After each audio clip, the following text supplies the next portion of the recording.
Bueno, ya habíamos terminado con los tipos de ensayos chiquitos, entonces ahora vamos a ir a la estructura básica de un ensayo. Entonces, esto también ya lo habíamos visto, ya lo habíamos hablado, lo vimos en el video.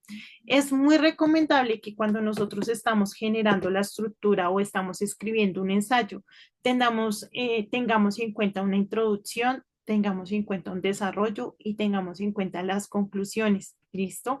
Siempre que estemos generando cualquier escrito, este orden es fundamental porque este orden nos va a permitir tener claridad para el mensaje que queremos transmitir y que cuando las personas lo estén leyendo también tengan claridad al recibir esa información. ¿Listo, hermosos? No nos vamos a detener aquí porque ya lo habíamos explicado.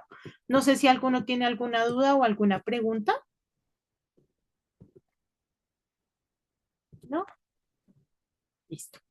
Ahora vamos a indagar un poquito en lo que es el ensayo en Latinoamérica. Entonces, ¿alguno de ustedes que por favor me ayude leyendo? Miguel, ayúdame, por favor.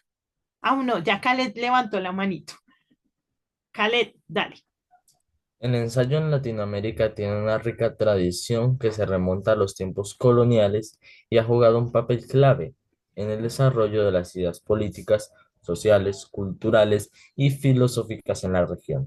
En Latinoamérica, el ensayo ha sido un vehículo importante para la reflexión sobre temas como la identidad, la historia, la política, el arte y la cultura, especialmente en contextos de transformación social y lucha por la independencia.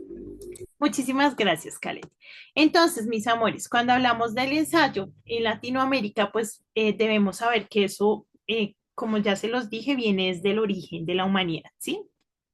Sin embargo, nosotros, pues al ser colonizados, al haber sido conquistados por los europeos, debemos saber que la mayoría de la literatura original, digamos, de nuestra tierra fue eliminada. Es muy poca con la que se cuenta, ¿sí?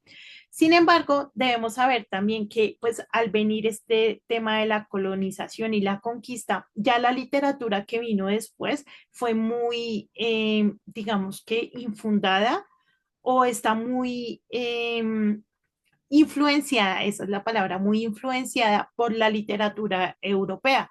Por eso es que la mayoría de las cosas que vamos a leer, sobre todo en literatura antigua, va a ser muy asociada con el tema de la literatura europea y de estas personas que nos colonizaron. ¿Listo, hermosos? ¿Hasta ahí alguna pregunta?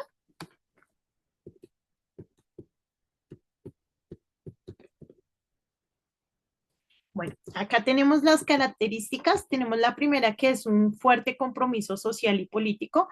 Normalmente cuando hablamos de la literatura antigua y de sus orígenes, estamos hablando de que se hacía una crítica social y una crítica política. Por ende, pues muchos ensayos y muchos escritos estaban enfocados a esto, ¿sí? No hablamos solo del ensayo, sino también decíamos que la poesía, que el tema de la narrativa y demás estaba muy enfocado en todo ese tema de lo social y lo político, ¿listo? Al haber recibido todo este tema de la colonización y la conquista y demás, chiquitos, pues ustedes deben saber que nuestra identidad como sociedad fue muy, digamos que, influenciada, ¿sí? Y la mayoría de las cosas que éramos como que se eliminaron. Entonces, por ende, el tema de la búsqueda de la identidad es muy recurrente, perdón, en los escritos que se establecían. ¿Listo? La historia, claramente siempre se ha buscado contar la historia y uno de los medios más utilizados para contar la historia es el ensayo. ¿Listo?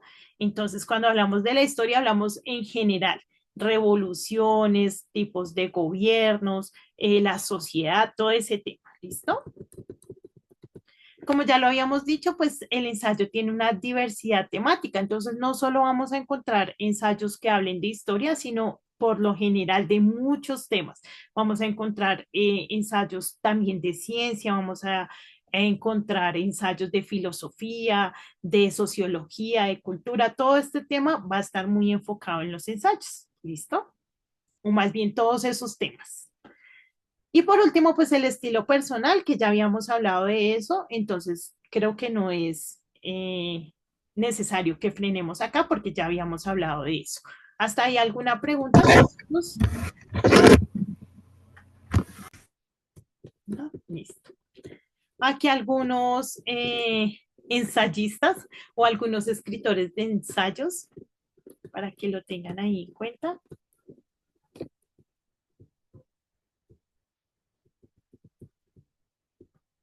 No sé si hasta ahí tienen algún comentario, alguna pregunta, Profe, una pregunta.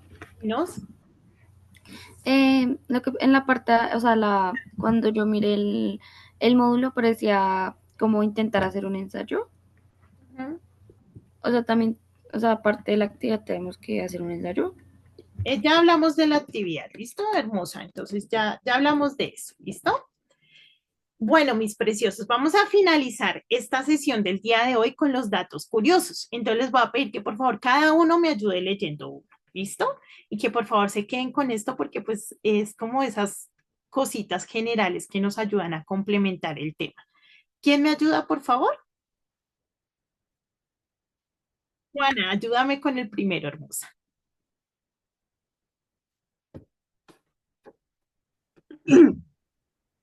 El ensayo no es aburrido, es una opinión con estilo. A diferencia de otros textos, el ensayo puede expresar lo que piensas, cómo lo sientes y por qué. Es como hablar con el papel. Wow. Wow, muchas gracias, Juana. Entonces, el ensayo no es aburrido, ¿listo? Es una opinión con estilo, es expresar lo que nosotros pensamos. Y claramente a todos nos gusta expresarnos, ¿no? Entonces, me gusta lo que dice acá, es como hablar con el papel. Básicamente es eso, tener la libertad de poder transmitir lo que queremos. Valerie, el segundo, por favor. El primer ensayo moderno lo escribió un francés que se hablaba a sí mismo, Michel de Montaigne, en el siglo XV1, Dieciséis. creo que 1600 o 1500, algo 16. así. Ok, 16. Empezó a escribir lo que pensaba sobre la vida, la muerte, la amistad y la fe. Llamó a sus textos essays, intentos, porque solo quería reflexionar y terminó inventando un género literario. Muchísimas gracias. Entonces, como yo les dije, desde el principio los ensayos ya existían. Sin embargo, este concepto tomó forma gracias a Michael de Montaigne, que él empezó a escribir textos para sí mismo, ¿sí? Entonces, como era para sí mismo, dejaba que su fluidez y demás, toda su subjetividad estuviera escrita en ese texto. Entonces, por ende, fue ahí donde ya le dieron como el concepto, ensayo. ¿Listo? No es que ahí, desde ahí hubieran surgido, no, ya venían desde mucho atrás, pero gracias a este señor se le da como tal el nombre de ensayo, el concepto. ¿Listo? Siguiente, Sofi, por favor. El ensayo de todos los temas que te imagines. Puedes escribir ensayos sobre la música que escuchas, la amistad verdadera, el uso del celular, la importancia de la oración, los videojuegos, todo lo que te interese. Muchas gracias. Entonces, ensayo de lo que tú quieras, de lo que te guste. Khaled, siguiente, por favor. ¿En la Biblia o el ensayo, profe? En la Biblia. Profe, en la Biblia también hay reflexión profunda como en el ensayo. Muchos textos bíblicos como los Proverbios o las cartas de Pablo plantean una idea, la desarrollan y dejan una conclusión clara. Dios también inspira a pensar. Muchísimas gracias. El Señor siempre es el primer ejemplo en todo, ¿no? Ana, por favor, ayúdame con el siguiente. El ensayo te ayuda a pensar con orden. No solo se trata de opinar, sino de argumentar con lógica. Cuando aprendes a escribir un ensayo, también mejoras tu forma de hablar y defender tus ideas con respeto. Muchas gracias. Entonces el ensayo también nos equipa, ¿no? Vale, el siguiente, por favor.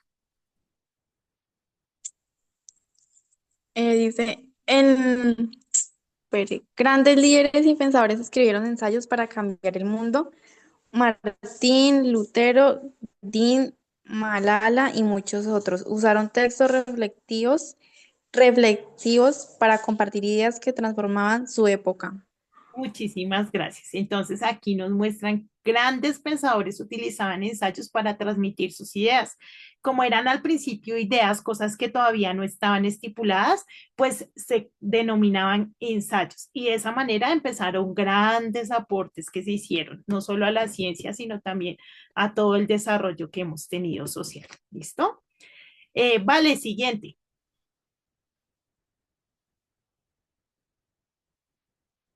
Vale, fue la que acabo de leer. Profe, yo fui la que acabé de leer. Sí, cierto. Majo, el siguiente, por favor.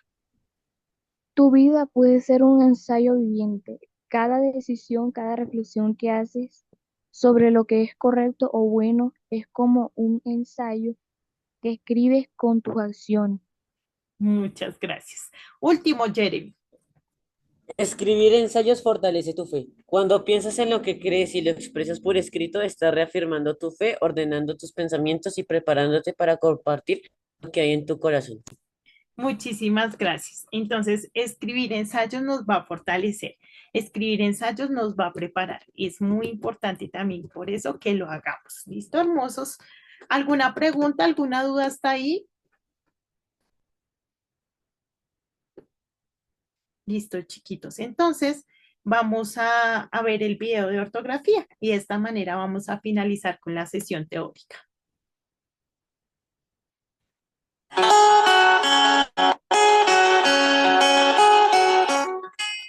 Hola mis queridos lingüófilos, bienvenidos de nuevo a mi canal. Prepárense para aprender mucho. Hoy vamos a hablar de algunas palabras que cotidianamente usamos mal, pero que realmente no están aceptadas en nuestra lengua, porque las escuchamos tanto así que las damos por ciertas. Veamos.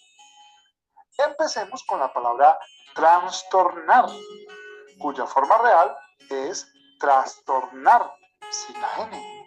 Esta palabra está conformada por el prefijo tras, que significa al otro lado, y tornar, que es girar o pasar. O sea que trastornar, en su etimología, significa pasar al otro lado. Hoy la usamos con el significado de cambiar la esencia de algo. Otra palabra que usamos mal es fuertísimo, para explicar que alguien es muy fuerte. La manera correcta es fortísimo, conservando así el prefijo latino fortis, que da origen a la palabra fuerte. Muchas personas, cuando van a expresar el pasado del verbo andar para la primera persona del singular, o sea, yo, dicen yo andé. Pues bien, la manera correcta es anduve. No debes decir yo andé todo el día por la montaña, sino yo anduve todo el día por la montaña. Seguramente has escuchado a alguna persona decir, o tal vez tú lo has dicho, la palabra copiar para referirse al verbo escribir. Yo copio, él copió. Esto es un error. La manera correcta es copiar. Yo copio, él copió. La palabra copiar sí existe, pero significa vender o beber copas de algún licor. Finalmente, cuando nos referimos a una publicación impresa o en video en el que se tratan diversos temas, usamos frecuentemente la palabra magazine con Z o magazine con Z y E al final. Pues bien, la palabra magazine no es aceptada en español. Es la forma de expresarlo en inglés. La palabra magazine con Z sin la E puede ser usada en nuestra lengua, pero la Real Academia Española expresa que es más aconsejable usar la forma magazine con C y tilde en la I. O sea, que a partir de ahora no olvides, se dice trastornar, no trastornar. Se dice fortísimo, no fuertísimo. Se dice anduve, no andé. Se dice copiar, no copiar. Y es más aconsejable decir magazine que magazine o magazine. Listo, mis chiquitos. La verdad, este video me confrontó, porque usted se imagina, uno, uy, es que es fuertísimo. Uno normalmente dice así, ¿no? Uno no dice fortísimo. Es más, si nosotros empezamos a decir fortísimo, seguramente nos van a mirar y va a decir, este tan raro como habla. Pero pues es la forma correcta, ¿no? Decir fortísimo. Entonces, ya ustedes deciden si siguen diciendo fuertísimo o si van a decir fortísimo, ya ahí se los dejo.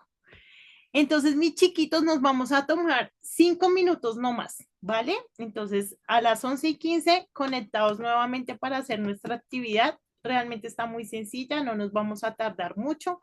Entonces, por favor, 11:15, nuevamente conectados. ¿Listo, mis hermosos? Para poder hacer nuestra actividad. Gracias por su tiempo, ustedes son los mejores de los mejores. Ya nos vemos otra vez. ¿Listo, mis chiquitos?